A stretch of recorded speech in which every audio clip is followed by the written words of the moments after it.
एक बार पुनः स्वागत है आप सभी दोस्तों का आपके अपने चैनल एट एग्जाम शिक्षा में। दोस्तों, मैं आज आपके लिए लेके आया हूँ भारतीय संविधान के महत्वपूर्ण प्रश्न, जो कि सभी प्रतियोगी परीक्षा, लेखपाल, यूपीएससी, एनटीपीसी आज सभी के लिए काफ़ी महत्वपूर्ण है। और दोस्तों, ये चौथा वीडियो होगा। इससे पहले के 3 वीडियो चैनल में अपलोड किए जा चुके हैं। अगर आपने उन्हें देखा ना होगा तो मैं डिस्क्रिप्शन बॉक्स में उनके लिंक डाल दूंगा, आप वहाँ से उन्हें देख सकते हैं। और दोस्तों, भारतीय संविधान से काफ़ी प्रश्न बनते हैं प्रतियोगी परीक्षा में, तो आज का वीडियो आपके लिए काफ़ी महत्वपूर्ण होगा। और दोस्तों, इस वीडियो में अनुच्छेदों से जो प्रश्न बनते हैं मैं आज उनको लेके आया हूं, तो आप इसे पूरा वॉच करिएगा। और दोस्तों, जो हमारे नए मित्र हैं, अगर उन्होंने हमारा चैनल सब्सक्राइब ना किया हो तो सब्सक्राइब कर लें। यहाँ पे आपको शानदार वीडियो प्राप्त होंगी। साथ में बेल आइकन का बटन जरूर दबाएं, जिससे कि आने वाली वीडियो की नोटिफिकेशन आपको प्राप्त होती रहे। और दोस्तों, ये मेरा वेबसाइट है career.net, जहाँ पर जाकर आप आने वाले जॉब, रिजल्ट आदि के विषय में जानकारी प्राप्त कर सकते हैं। तो चलिए दोस्तों, शुरू करते हैं भारतीय संविधान के महत्वपूर्ण प्रश्न। पहला प्रश्न है, भारतीय संविधान का कौन सा अनुच्छेद राष्ट्रपति के पद के लिए पुनः निर्वाचित होने की योग्यता निर्धारित करता है? ऑप्शन है अनुच्छेद 52, 54, 55 और 57। दोस्तों, राष्ट्रपति के पद के लिए पुनः निर्वाचन होने की योग्यता को जो निर्धारित करता है वह अनुच्छेद है अनुच्छेद 57। ऑप्शन डी इस प्रश्न का सही आंसर होगा। अनुच्छेद 57 में राष्ट्रपति के पद के लिए पुनः निर्वाचन के विषय का उल्लेख किया गया है। और दोस्तों, बात करें अन्य ऑप्शनों की, तो ऑप्शन अनुच्छेद 52 जो कि राष्ट्रपति के पद का प्रावधान का उल्लेख करता है। अनुच्छेद 54 ये राष्ट्रपति के निर्वाचित मंडल के सदस्यों के प्रावधान के बारे में उल्लेख करता है। और दोस्तों, बात करें 55 की, तो ये राष्ट्रपति के निर्वाचन की रीतियों के बारे में बताता है। तो काफ़ी महत्वपूर्ण अनुच्छेद है, महत्वपूर्ण प्रश्न है, याद रखिएगा। चलिए देखते हैं अगला प्रश्न। प्रश्न है, भारतीय संविधान के किस अनुच्छेद में राष्ट्रपति पर महाभियोग चलाया जाता है?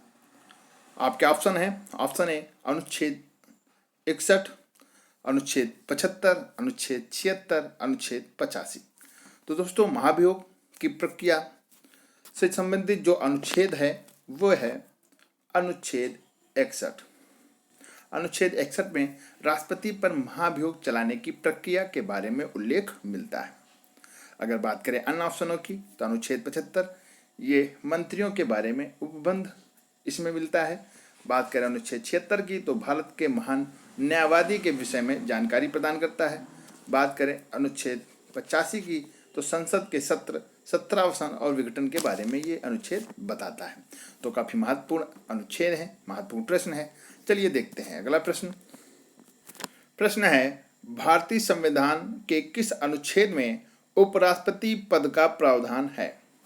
ऑप्शन है अनुच्छेद 52, अनुच्छेद 53, अनुच्छेद 63, अनुच्छेद 76। तो दोस्तों, उपराष्ट्रपति के पद का प्रावधान अनुच्छेद 63 में दिया गया है। ऑप्शन सी इस प्रश्न का सही आंसर होगा, अनुच्छेद 63। और दोस्तों, ये प्रश्न वीडियो के एग्जाम में पूछा गया था, तो काफ़ी महत्वपूर्ण प्रश्न है।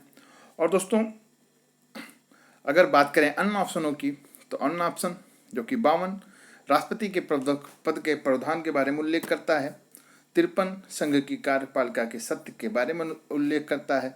बात करें अनुच्छेद 76 की, तो इससे पहले बता ही चुका हूँ कि ये भारत के महान न्यायवादी के बारे में बताता है। और दोस्तों, वर्तमान समय में भारत के महान न्यायवादी कौन हैं? तो वो हैं के वेणुगोपाल, जिन्हें अटॉर्नी जनरल भी कहते हैं। तो काफ़ी महत्वपूर्ण प्रश्न है। चलिए देखते हैं अगला प्रश्न। प्रश्न है, संविधान के किस अनुच्छेद के अंतर्गत मंत्रीगण सामूहिक रूप से लोकसभा के प्रति उत्तरदायी हैं? ऑप्शन है अनुच्छेद 73, अनुच्छेद 74, अनुच्छेद 75, अनुच्छेद 76। तो दोस्तों, इस प्रश्न का जो सही आंसर होगा वह होगा अनुच्छेद 75। अनुच्छेद 75 में दोस्तों दिया गया है कि सभी मंत्रीगण सामूहिक रूप से लोकसभा के प्रति उत्तरदायी होंगे। अगर बात करें अन्य ऑप्शनों की, तो अनुच्छेद 76 मैं बता ही चुका हूँ, ये महान न्यायवादी के विषय में उल्लेख करता है। बात करें अनुच्छेद 74 की, तो ये राष्ट्रपति को सहायता और सलाह देने के लिए मंत्रिपरिषद के विषय में जानकारी प्रदान करता है। तो काफी महत्वपूर्ण प्रश्न है। चलिए देखते हैं अगला प्रश्न। प्रश्न है, कौन सा अनुच्छेद संसद के 2 अधिवेशनों के बीच 6 माह की अनिवार्यता का उल्लेख करता है? ऑप्शन है अनुच्छेद 81, अनुच्छेद 82, अनुच्छेद 83, अनुच्छेद 85। तो दोस्तों, संसद के 2 अधिवेशनों के बीच की 6 माह की अनिवार्यता को जो अनुच्छेद उल्लेख करता है वह है अनुच्छेद 85। ऑप्शन डी इस प्रश्न का सही आंसर होगा। और दोस्तों, अनुच्छेद 85 में संसद के सत्र, सत्रावसान और विघटन के बारे में उल्लेख मिलता है और उसमें 2 अधिवेशनों के बीच 6 माह की अनिवार्यता के विषय में भी उल्लेख प्राप्त होता है। तो काफी महत्वपूर्ण प्रश्न है, आप इसे जरूर याद रखिएगा, काफी एग्जाम में पूछा भी गया है। अगर अन्य ऑप्शनों की बात की जाए तो 81, अनुच्छेद 81 जो कि लोकसभा की संरचना के विषय में जानकारी प्रदान करता है। अगर बात की जाए अनुच्छेद 82 की तो ये प्रत्येक जनगणना के पश्चात पुनः समायोजन का उल्लेख करता है। और अगर बात करें 83 की तो ये संसद के सदनों की अवधि के विषय में जानकारी प्रदान करता है। तो काफी महत्वपूर्ण प्रश्न है, आप जिसे जरूर याद रखिएगा। चलिए देखते हैं अगला प्रश्न। प्रश्न है, राष्ट्रपति संविधान के किस अनुच्छेद के अंतर्गत लोकसभा को भंग कर सकता है? ऑप्शन है अनुच्छेद 61, अनुच्छेद 85, अनुच्छेद 74, अनुच्छेद 63। तो दोस्तों, इस प्रश्न का जो सही आंसर होगा वो होगा अनुच्छेद 85। अनुच्छेद 85 में के अंतर्गत राष्ट्रपति लोकसभा को भंग कर सकता है। जब लोकसभा का कार्यकाल समाप्त होने के बाद राष्ट्रपति लोकसभा को भंग कर सकता है, इसमें इस विषय का उल्लेख मिलता है। अन्य ऑप्शनों की बात की जाए तो 61 जो कि महाभियोग से संबंधित है। बात करें 74 की तो ये राष्ट्रपति को सहायता और सलाह देने के लिए मंत्रिपरिषद के बारे विषय में उल्लेख करता है। बात करें 63 तो ये उपराष्ट्रपति के बारे में उल्लेख करता है। महत्वपूर्ण प्रश्न है, आप इन्हें जरूर याद रखिएगा। चलिए देखते हैं अगला प्रश्न। प्रश्न है, संविधान के किस अनुच्छेद के द्वारा संसद की संयुक्त बैठक का प्रावधान किया गया है? ऑप्शन है अनुच्छेद 106, अनुच्छेद 110, अनुच्छेद 108, अनुच्छेद 112। दोस्तों, संसद की संयुक्त बैठक का प्रावधान जो दिया गया है वह है अनुच्छेद 108। दोस्तों, अनुच्छेद 108 के तहत किसी विधेयक पर दोनों सदनों के मध्य गतिरोध की स्थिति में लोकसभा और राज्यसभा की संयुक्त बैठक राष्ट्रपति के द्वारा आहूत होती है। ये 108 में दिया गया है। तो इस प्रश्न का जो सही आंसर होगा वह होगा अनुच्छेद 108। अगर बात की जाए अन्य ऑप्शनों की तो 106, अनुच्छेद 106 ये संसद के सदस्यों के वेतन और भत्तों के विषय में जानकारी प्रदान करता है। 110 जो कि धन विधेयक से संबंधित है। अनुच्छेद 112 जो कि वार्षिक वित्तीय विवरण से संबंधित है। महत्वपूर्ण प्रश्न है, आपने जरूर याद रखिएगा। चलिए देखते हैं अगला प्रश्न। प्रश्न है, संविधान का निम्न में से कौन सा अनुच्छेद भारत के राष्ट्रपति में अध्यादेश जारी करने की शक्ति प्रदान करता है? आपके ऑप्शन है अनुच्छेद 74, अनुच्छेद 78, अनुच्छेद 123, अनुच्छेद 124। तो दोस्तों, भारत के राष्ट्रपति में अध्यादेश जारी करने की शक्ति जो प्रदान करता है वह अनुच्छेद है अनुच्छेद 123, 123। दोस्तों, 123 के तहत विशेष परिस्थितियों में अध्यादेश जारी करने की शक्ति राष्ट्रपति को प्रदान होती है। अगर बात करें अन्य ऑप्शनों की तो अनुच्छेद 124 तो ये उच्चतम न्यायालय की स्थापना और गठन के विषय में उल्लेख करता है। जैसे कि बात करें अन्य ऑप्शन 74 की तो मैंने बता ही चुका हूँ कि राष्ट्रपति को सहायता और सलाह देने के लिए मंत्रिपरिषद के बारे में ये उल्लेख करता है। बात करें अनुच्छेद 178 की तो ये राष्ट्रपति को जानकारी देने आदि के संबंध में प्रधानमंत्री के कर्तव्य के बारे में बताता है।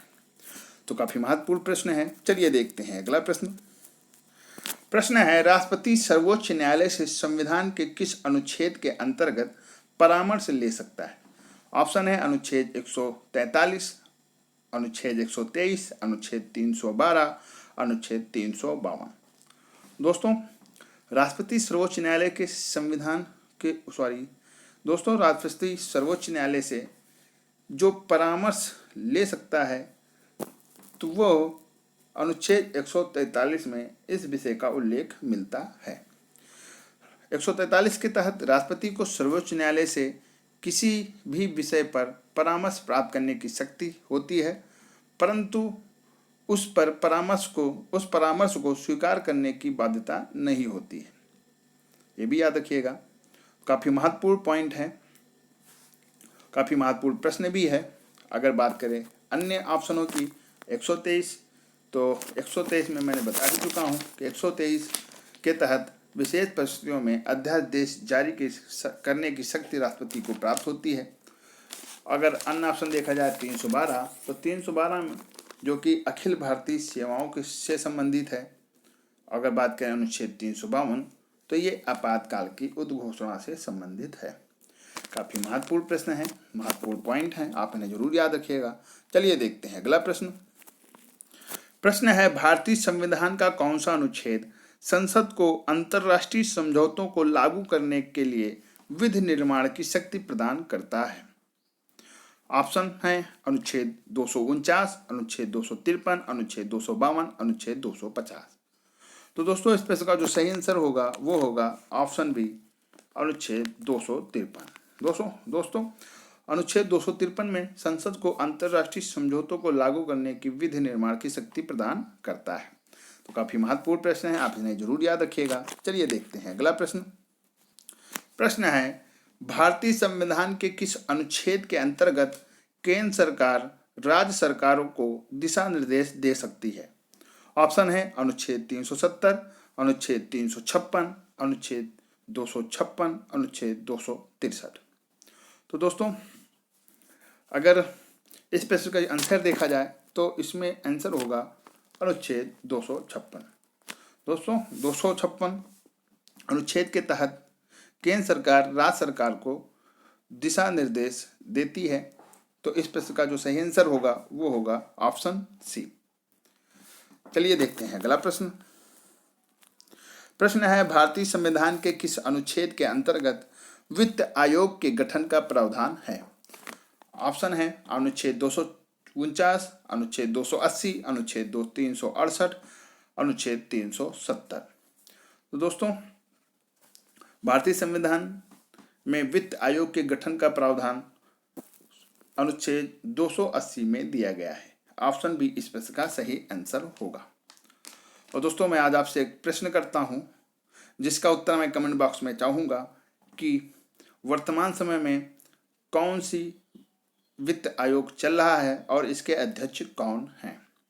आपको बताना है कि वर्तमान समय में कौन सा वित्त आयोग चल रहा है, किस नंबर का, और इसके वर्तमान अध्यक्ष कौन हैं। मुझे आशा है कि इस प्रश्न का आंसर आप कमेंट बॉक्स में जरूर देंगे। काफ़ी महत्वपूर्ण प्रश्न है। चलिए देखते हैं अगला प्रश्न। प्रश्न है, भारतीय संघ में किसी राज्य को सम्मिलित करने का अधिकार किसे है? ऑप्शन है राष्ट्रपति को, प्रधानमंत्री को, संसद को, लोकसभा अध्यक्ष को। तो दोस्तों इस प्रश्न का जो सही आंसर होगा वो होगा ऑप्शन सी, संसद। भारतीय संघ में किसी राज्य को सम्मिलित करने का अधिकार संसद को प्राप्त है। और वर्तमान में संसद में लोकसभा के जो अध्यक्ष हैं वो हैं ओम बिरला। ये भी याद रखिएगा कि लोकसभा के अध्यक्ष हैं ओम बिरला।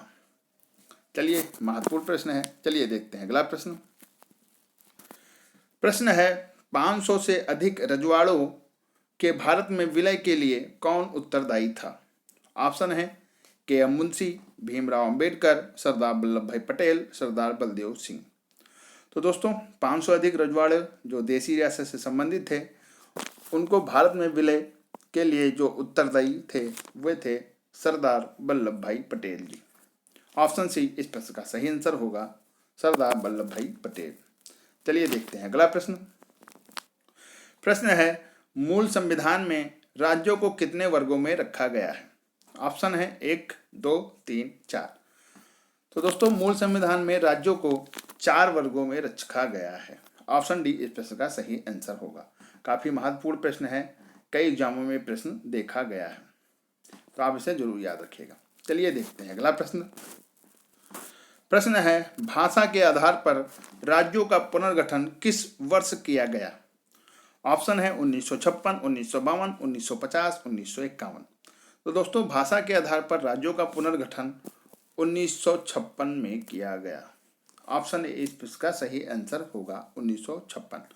और दोस्तों भाषा के आधार पर जो प्रथम राज्य बना था वह है आंध्र प्रदेश। ये भी याद रखिएगा, आंध्र प्रदेश, क्योंकि ये भी प्रश्न काफी पूछा गया है तो आप इसे जरूर याद रखिएगा। ऑप्शन ए प्रश्न का सही आंसर होगा। चलिए देखते हैं अगला प्रश्न। प्रश्न है राज्यों का पुनर्गठन आयोग के अध्यक्ष कौन थे? ऑप्शन है के मणिक्कर, फजल अली, एच.एन. कुंजरू, प्री श्री रामलू। तो दोस्तों इस प्रश्न का जो सही आंसर होगा, राज्यों के पुनर्गठन के आयोग के अध्यक्ष थे फजल अली। ऑप्शन बी इस प्रश्न का सही आंसर होगा, ऑप्शन बी। चलिए देखते हैं अगला प्रश्न। प्रश्न है 1956 में राज्यों का पुनर्गठन करने से कितने राज्य और संघ राज्य बने? ऑप्शन है 17 राज्य और 6 संघ राज्य क्षेत्र बने। ऑप्शन बी 17 राज्य और 9 संघ राज्य क्षेत्र बने। ऑप्शन सी 14 राज्य और 6 क्षेत्र संघ राज्य क्षेत्र बने। ऑप्शन डी 15 राज्य और 9 संघ राज्य क्षेत्र बने। तो इस प्रश्न का जो सही आंसर होगा वो होगा ऑप्शन सी। 1956 में राज्यों के पुनर्गठन करने के बाद 14 राज्य और 6 संघ राज्य क्षेत्र बने। तो काफी महत्वपूर्ण प्रश्न है, काफी एग्जामों में देखा गया है। और दोस्तों वर्तमान समय में कितने संघ राज्य क्षेत्र हैं? तो वर्तमान समय में 9 संघ राज्य क्षेत्र हैं। अगर राज्यों की बात की जाए तो 28 राज्य हैं, क्योंकि जम्मू कश्मीर को काटकर लद्दाख और जम्मू 2 केंद्र शासित राज्यों में बदल दिया गया है। याद रखिएगा, काफी महत्वपूर्ण प्रश्न है। चलिए देखते हैं अगला प्रश्न। प्रश्न है भारत में एक नया राज्य सृजित करने वाले विधेयक को पारित होना अनिवार्य है। आपके ऑप्शन है। ऑप्शन ए संसद में साधारण बहुमत तथा कम से कम 2/3 राज्यों का अनुसमर्थन द्वारा। ऑप्शन बी संसद में साधारण बहुमत द्वारा। ऑप्शन सी संसद में 2/3 बहुमत द्वारा। ऑप्शन डी इनमें से कोई नहीं। तो दोस्तों भारत में एक नया राज्य सृजित करने वाले विधेयक को पारित करने में साधारण बहुमत द्वारा किया जाता है।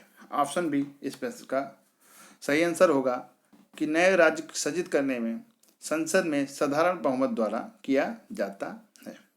और दोस्तों ये प्रश्न पीसीएस में पूछा गया है, तो काफी महत्वपूर्ण प्रश्न है, आप इसे जरूर याद रखिएगा। चलिए देखते हैं अगला प्रश्न।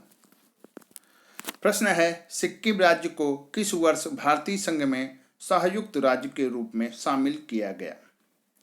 ऑप्शन है 1971 में। ऑप्शन बी 1972 में। ऑप्शन सी 1974 में।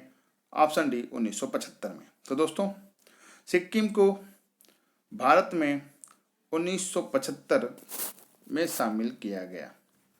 डेट है 15 मई 1975।